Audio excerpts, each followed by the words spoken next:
So kita ada banyak motor second hand yang menarik, harga berpatutan, condition cantik, insyaAllah terbaik.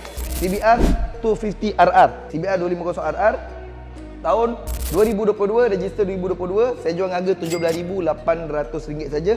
Mileage cuma 30,000 km sahaja. Motor cantik, tayar depan belakang pun sama, Pirelli Diablo Rosso Sport. Motor ni beli tinggal pakai. Sebelum keluar kita akan buat servicing, semua siap-siap, servicing dengan checking lah. Untuk baru saya ada Gixxer Naked ready stock, Gixxer SF new color ready stock, dua-dua ni new color ready stock. MT15 pun sama ready stock. Dekat luar tak ada stock kan. Korang ada ready stock satu warna grey 2025.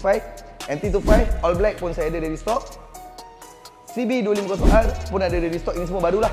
Untuk yang nak budget naked, untuk beginner first time nak pakai big bike, boleh consider ni KTM Duke 250 ABS.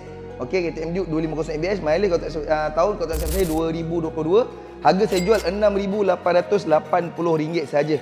Motor cantik, insya-Allah boleh datang tengok motor depan-depan dulu. Next, Vanguard. Ni tengah hot sekarang ni. Aveta Vanguard 250 SE. Okey, dua-dua kali SE pun saya ada ready stock. Nak cuba submit full loan boleh, tak ada masalah. Kontak e-testing kami. Ada dua ready stock.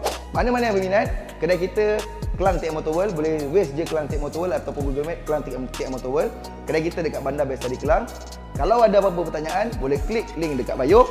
Sehingga bertemu lagi. Assalamualaikum dan bye-bye.